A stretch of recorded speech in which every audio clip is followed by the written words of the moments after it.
Letter दे चुके लाओ कि मेरी जान को धोखा है, क्या मेरे घर वालों के साथ कुछ भी हो सकता है, इसके लिए मैंने पहले लेटर दे चुके लाओ। तो इसके मैं मीडिया के माध्यम से बताना चाह रहा हूँ कि मेरे साथ कभी भी कुछ भी हो सकता है, मेरे ऊपर हमला भी हो सकता है।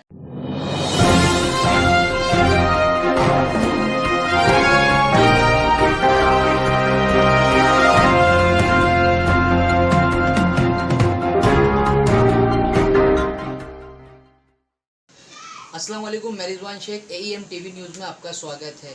कई दिनों से जो मामले समाज सेवक गनी मचान जी के ऊपर जो चलते आ रहे हैं, आज उसी मामले को लेकर के आज हम गनी मचान जी के साथ मौजूद हैं। उसी सिलसिले में आज हम गनी मचान जी से बात करेंगे, जो कि उनके भाई पे जो हमला हुआ है, किस वजह से इन लोगों ने, बिल्डर लोगों ने, जो अभी तक आपने हमारे चैनल के माध्यम से भी देखा और चैनल के माध्यम से भी देखा, समाज सेवक गनी मचान जी के साथ में उनके मित्र जो थे उन पे भी हमला हुआ था, उनके भाई पे भी इस बार हमला हुआ है। आइए जानते हैं पूरी दास्तान उनकी जुबानी। गनी मचान जी के ऑफिस में मौजूद हैं, आइए सुनते हैं।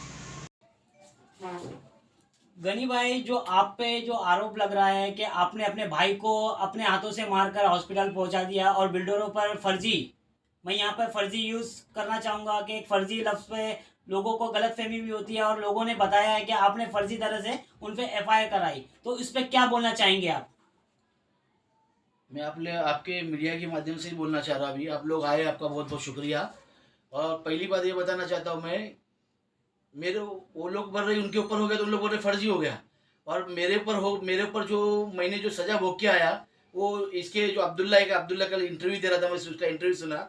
वो बोल रहा है कि मेरे भाई पे फर्जी लगा, और जब मेरे ऊपर लगा वो क्या फर्जी नहीं था, वो फर्जी नहीं था मेरे पे, मैं तो बेगुनाह था, मेरा तो कुछ भी लेना देना नहीं था, लेकिन उसके भाई ने फिर भी मेरे ऊपर केस खोटा कर दिया, तो वो फर्जी नहीं था। और मेरे भाई को मारे हुए, और मेरे भाई को क्या मैं अपने हाथों से गर्दन पे मारूंगा? अरे गर्दन पे मारने से आदमी की मौत हो जाती है, तो क्या मैं मेरे खुद के भाई के मैं हाथों से गर्दन पे मारूंगा? अच्छा, एक आसिफ नाम का व्यक्ति है जिन पर कई दिनों पहले उन पर भी एक वार हुआ था, जो आपके साथीदार बताए जा रहे हैं, तो उन्होंने बताया कि उसने स्टेटमेंट पलट दिया, तो इसमें कितनी सच्चाई है स्टेटमेंट को लेके? इन लोगों का क्या सिस्टम है मालूम है? इन लोगों का ये सिस्टम है कि उसको फोड़ के उसको पैसे की लालच दिए, क्या हमारे खिलाफ बोलने का, अब उसको पैसे की जरूरत है या क्या है वो हमको उससे मालूम नहीं। जो सच्चाई सामने आ जाएगी, अगर वो हम लोग गलत किए तो हमारे पर आएगा, अगर वो हमने गलत नहीं किया तो उनका सामने सब कुछ चिट्टा विट्टा सामने आ जाएगा, क्योंकि हमने तो गलत किया नहीं है। अच्छा गनी मचान जी, जैसे मार्केट में एक अफवाह फैल रही है कि आप और जो आपके विरोधी पार्टी हैं वो लोग सेटलमेंट की आपसे बात कर रहे हैं, बात रख रहे हैं, पैसा देने की बात चल रही है, बात कहाँ तक सच है ये बात? देखो, वो जो सेटलमेंट कर रहे हैं ना, करने की बात करें पैसे की, तो इनका काम ही ऐसी, जैसा आपने पहले जो सवाल किया कि आसिफ का, तो इनका यही काम है, पहले मारना फिर बाद में सेटल करना, पहले मारना, पैसे की लालच देना, सेटल करना। अरे मुझे तो मेरे भाई को लगा, मैं तो अपने बच्चों को छोड़ के, अपने बच्चों को 10 दिन 15 दिन मैंने रख के रमजान के महीने में ये लोगों ने मुझे अंदर करवा दिए, और ये लोग अभी बोलते हैं कि सेटलमेंट करा। किस चीज़ का सेटल? गनी मचान जी, कल जो हमने इंटरव्यू लिया था, जो आपकी विरोधी पार्टी है उनके पास में हम जा कर के हमने इंटरव्यू लिया था, तो वहाँ पे इंटरव्यू लेने के टाइम पे कुछ महिलाओं ने ये कहा कि गनी मचान जो है एक नियत के ख़राब इंसान है, उनकी वजह से हमारी इज़्ज़तों को खतरा है। अब जो हमारे साथ होगा, यानी कि नईम के परिवार के साथ जो होगा, उसके सब जिम्मेदार जो होंगे गनी मचान, उनके रिश्तेदार और जो भी उनके साथ में रहते वो जिम्मेदार होंगे। देखो, वो उसका भाई है, कोई महिला नहीं थी, इसके रिश्तेदार थे, उसकी माँ थी। नईम को हमेशा माँ का खाने की आदत है, हराम की खाने की उसको आदत है। जिंदगी में कभी काम नहीं किया, सिर्फ चोरी चमारी, हफ्ता वसूली और खंडनी लेना, उसका ये पहले से काम है। क्योंकि नईम का जो मसला है, आप चिट्ठा निकाल के देख लो, नईम ने जिंदगी में काम नहीं किया। नईम ने एक शानू लाल बोल के व्यक्ति था, उसके साथ में बम्बई में लॉबरी करने भी गया था, उसका भी प्रूफ है मेरे पास। और इसका भाई और ये दोनों भी किसी को भी मार के, जो अब्दुल्ला जो बयान दे रहा था, उन लोगों का मेरे पास चिट्ठा भी है। और जिससे पैसा मार के लोग लेते थे, वो इरफान एक व्यक्ति है, वो इरफान की व्यक्ति एक कर्ज अपने भी मंडोली करवाए थे, वो बंदे से बेचारे से मार के 5,000 ला, 10,000 ला। और यही अब्दुल्ला जो है, इसी को वो इरफान ने काम पे लगाया था फिल्म सिटी में। वो सिर्फ 3 साल उसके कार्ड पे काम किया, उसके बाद में बोलता मेरा पैसा रिटर्न दे, और उसको धमकी देके 20,000 25,000 मांग रहे थे।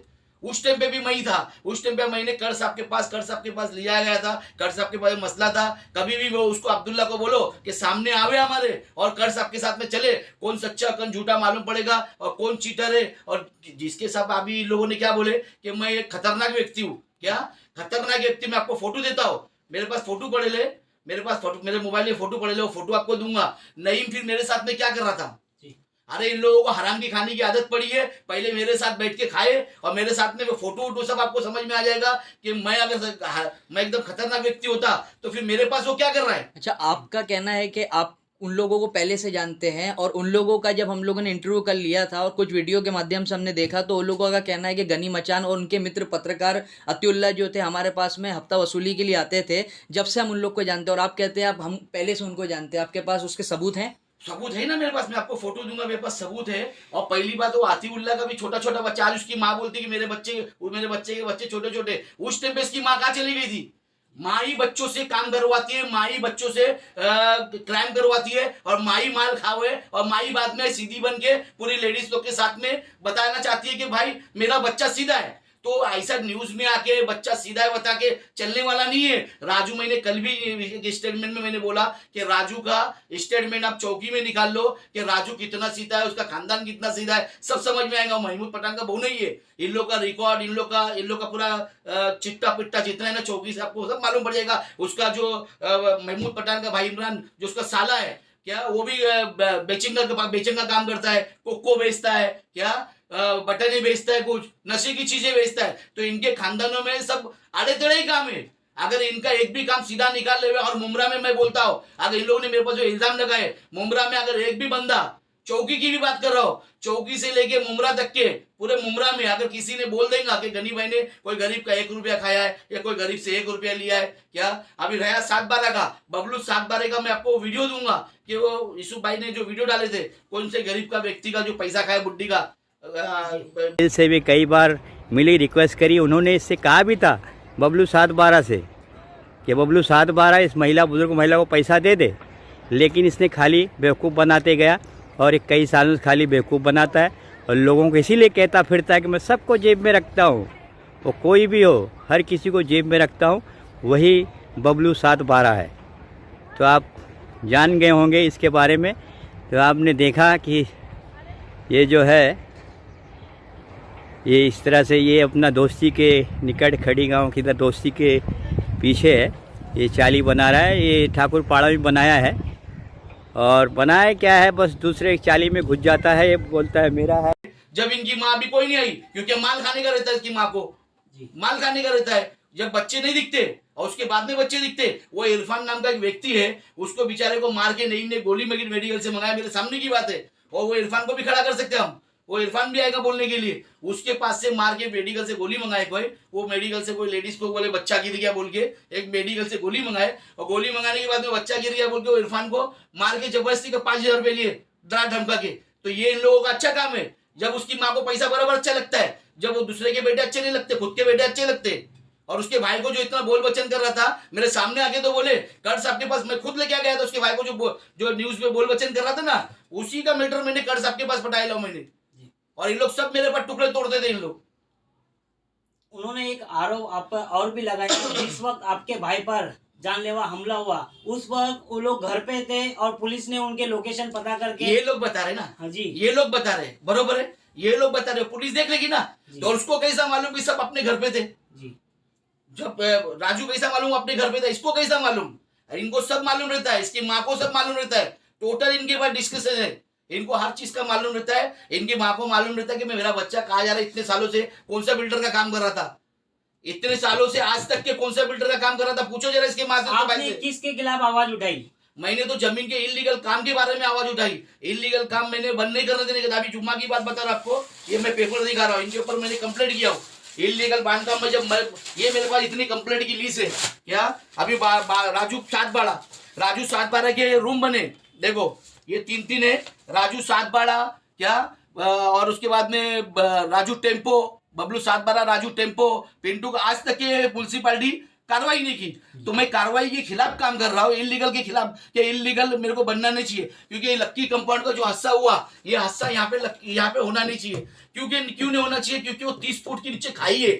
मैं हमेशा यही बोला कि कोई गरीब आदमी फंसे नहीं और कोई मरे नहीं। तो ये मैं इलीगल के खिलाफ जो काम करता हूँ मैं, तो इसके वजह से इन लोग मेरे ऊपर ठसन रखे।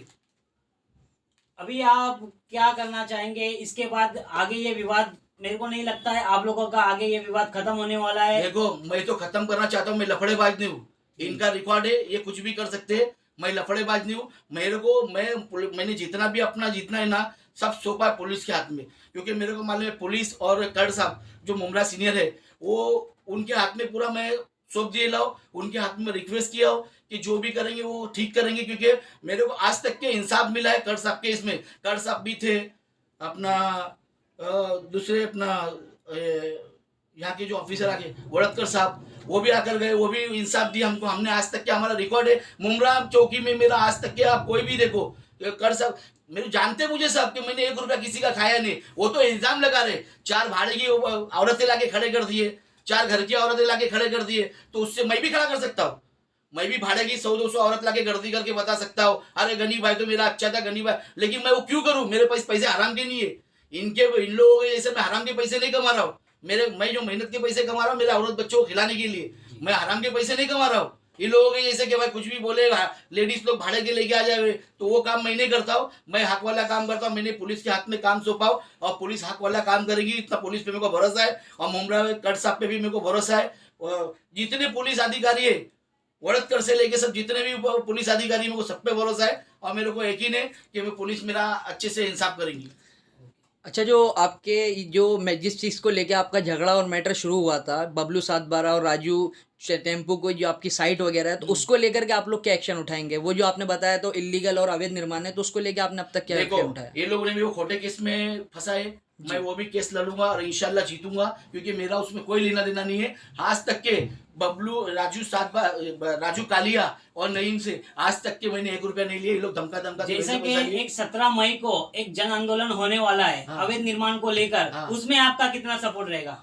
देखो उसमें इसके लिए रहेगा क्योंकि मैं पहले से इलीगल के खिलाफ ही हूँ और इलीगल के खिलाफ हूँ, इसके लिए मैं इलीगल के खिलाफ जानू तन से मैं अपना जितना सम्मान है मैं पूरा उसी में झोंक दूंगा, लेकिन मैं इलीगल काम होने नहीं दूंगा, क्योंकि मुझे वहाँ पे लक्की कंपाउंड होने देना नहीं है। अच्छा, आपको जो है आपको और आपके मित्र अतिउल्लाह खान को जो है पुलिस ने अरेस्ट किया था और आप पे केस हुआ था कि राजू टेम्पू ने अपने जहर पी के सुसाइड अटेम्प्ट करने की कोशिश की थी, तो आप लोगों पे तो केस हुआ था। लेकिन हम लोगों को और पत्रकारों को ये चीज़ सामने नहीं आई कि जो इंसान सुसाइड करता है अगर बच जाता है तो उसके ऊपर भी एक धारा बनती है, उसके ऊपर भी गुनाह दाखिल होता है। वो हुआ क्या उसके ऊपर? देखो वो पुलिस का काम है, पुलिस का काम है। मैंने अभी क्या बोला कि मुझे कड़ साहब पे पूरा भरोसा है, मुमरा चौकी पे भरोसा है और उस पर इंशाल्लाह जरूर FIR होना चाहिए और होंगी इंशाल्लाह, क्योंकि इन लोगों हर काम इन लोगों का।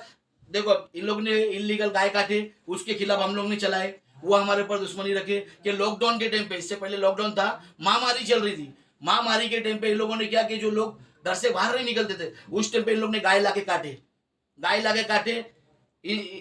टाइगर पुलिस चौकी का फर्ज था कि उसकी इंक्वायरी करे, उसकी इंक्वायरी अभी तक की हुई नहीं। तो मैं टाइगर पुलिस सीनियर से भी रिक्वेस्ट करता हूँ कि इसकी भी इंक्वायरी करे कि इन लोगों ने लॉकडाउन में कैसी गाय काटे। और राजू टेम्पो का खुद का बयान है कि मैंने 6 रूम मैंने बनाया हो लॉकडाउन के टाइम में, तो उसको परमिशन कौन सा ऑफिसर दिया? और अभी भी जब मैं इलीगल के पेपर दे रहा हूँ उसके बाद भी उसकी कार्रवाई क्यों नहीं हो रही? कौन सा ऑफिसर इन लोगों को परमिशन दे रहा है और कौन सा ऑफिसर इनको बनाने का इतना पावर दे रहा है कि भाई तुम बिंदास धांधली से बनाओ। मैं अभी एक यूसुफ भाई ने अपने एक न्यूज डाले, उसमें उसने खुद बोला हुआ, बोलते बबलू 712 ने कि मेरे जेब में रखता हूँ मैं सबको, जितने ऑफिसर सबको मैं पैसा देता हूँ और पैसा देके मैं काम करता हूँ। वो आरोप तो आप पे भी लगे। कल हमारे इंटरव्यू में उन्होंने भी बताया कि आपने खुली एक इंटरव्यू में धमकी दी है कि पुलिस पूरी मुमरा की पुलिस आपके जेब में। देखो सबूत कराओ, अगर मैं कराऊं। मैं अभी इससे पहले क्या बोला, इनको झूठ बोलने की आदत है, ये लोग झूठ बोलते रहेंगे, बरोबर है। मेरा 20 साल के रिकॉर्ड में आज तक के ना मैंने पुलिस को कभी उफ तक के बोला ना कभी, क्योंकि हर पुलिस स्टेशन वाले मेरे को जानते हैं। इनके जैसा ना मैंने इलीगल काम किया, ना इनके जैसा मैंने कभी झूठ बोल के पैसा खाया किसी का, ना किसी को फंसाया, ना किसी के खिलाफ बोला मैंने। मेरा हिसाब ऐसा, इसके लिए मेरे को लोग चाहते, मैं कभी गलत काम नहीं करता हूँ। और रिकॉर्ड निकालने का मैंने 1 रुपये का कभी कोई मेरे पर इल्जाम लगा लेगा कि मैंने 1 रुपया इनका खाया हो। मैंने पुलिस कमिश्नर, ACP, DCP सबको मैंने लेटर दे चुके ला कि मेरी जान को धोखा है, क्या मेरे घर वालों के साथ कुछ भी हो सकता है, इसके लिए मैंने पहले लेटर दे चुके ला। तो इसके मैं मीडिया के माध्यम से बताना चाह रहा हूँ कि मेरे साथ कभी भी कुछ भी हो सकता है, मेरे ऊपर हमला भी हो सकता है, क्योंकि इन लोग का रिकॉर्ड होते रहो। मैंने सब जगह दे चुके ला हूँ, पुलिस कमिश्नर इधर उधर मैंने सब जगह देखे आ चुके ला हूँ, क्योंकि मुझे मालूम है इन लोग क्रिमिनल है, इन लोग कभी भी कुछ भी कर सकते। मुझे मालूम है क्रिमिनल कभी भी कुछ भी कर सकते हैं, क्योंकि ये आरोपी बाहर है, और ये इनकी माँ जो है माल खा हुआ, इसका बड़ा भाई भी माल खा हुआ है। कुछ भी कर सकते हैं लोग, लोगों को डरा वरा के कुछ भी कर सकते हैं लोग। तो इसके देखो, मैं आपके मीडिया के माध्यम से भी मैं बताना चाह रहा हूँ और मैं पुलिस से भी रिक्वेस्ट करना चाह रहा हूँ कि ये लोग पहला जो मेरे ऊपर केस किए मैंने बर्दाश्त कर चुका, मेरे भाई के ऊपर हमला हुआ मैंने बर्दाश्त कर चुका, लेकिन अब मेरे ऊपर हमला होगा ना, मैं बर्दाश्त नहीं कर सकता हूँ, क्योंकि मेरे घर में छोटे छोटे बच्चे। अब मैंने सुना हो कि दो दिन लगातार इन लोग गए थे लेडीज को लेके कि मेरे ऊपर लेडीज से भी एफआईआर करा मेरे नाम पे कराने के चक्कर में, और उन लोग अभी भी मेरे ऊपर लेडीज की एफआईआर कराना चाह रहे लेडीज के नाम पे। तो मैं मुंब्रा पुलिस से विनती करता हूँ कि जब भी कोई लेडीज का अगर एफआईआर आएगा तो मेरे पहले इसकी इंक्वायरी करो, मुझसे इंक्वायरी करो, उसके बाद मेरे ऊपर एफआईआर करने की जो अगर मैं गलत दिखता हूँगा या मैं गलत होगा तो भी उसके बाद मेरे ऊपर एफआईआर कर सकते हैं। लेकिन मैं इनसे विनती करता हूँ कि जब भी कोई लेडीज का मैटर आएगा तो उसकी पहले इंक्वायरी किया जाए। और मुंब्रा पुलिस से मैं ये बोल रहा हूँ कि कुछ जो भी लेडीज आएगी क्या सबसे पहले उसको अरेस्ट करो और उसको पहले रुकाओ, उसकी इंक्वायरी करो। इंक्वायरी करने के बाद में अगर मैं गलत लगता हूँ तो फिर मेरे ऊपर एफआईआर कर सकते हैं। और कुछ बोलना चाहेंगे आप हमारे चैनल के माध्यम से लोगों से और पुलिस डिपार्टमेंट से? देखो, पुलिस डिपार्टमेंट से मेरे को कर्सप पे मैंने पहले भी बताया कि कर्सप पे मेरे को भरोसा है कि मुंब्रा में आज तक के उनके हाथों से कोई गलत काम हुआ नहीं है, ना गलत काम वो किए आज तक के मेरे को मालूम है, जहां तक के मेरे को मालूम है ना वड़तकर साहब ने किए। लेकिन फिर भी मैं उनसे रिक्वेस्ट करता हूँ कि जब भी कोई लेडीज का, अभी लोग जेंट्स का तो अभी कुछ नहीं, अभी लेडीज से मेरे ऊपर एफआईआर कराने के चक्कर में, तो लेडीज का अगर मेरे ऊपर एफआईआर होता है कि उससे पहले उनकी चौकसी करे, उसकी इंक्वायरी करे, उसको वहां बिठावे और उसके बाद में मेरे ऊपर इंक्वायरी करने के बाद अगर मैं गलत दिखता तो फिर मेरे ऊपर ये करे। बाकी मैं एसीपी डीसीपी कमिश्नर साहब से मैं गुजारिश करता हूँ कि जो आरोपी वांटेड है उनको जल्द से जल्द लोग। जैसा कि आपने वीडियो में देखा और सुना किस तरह से गनी मचान ने पुलिस और प्रशासन से मदद की लगाई गुहार। अब देखना यह है पुलिस और प्रशासन किस तरह का एक एक्शन लेता है और कड़ी से कड़ी क्या कार्रवाई करता है। इसी तरह की अपडेट जानने के लिए देखते रहिए AEM TV न्यूज़। मैं रिजवान शेख। जय हिंद, जय महाराष्ट्र।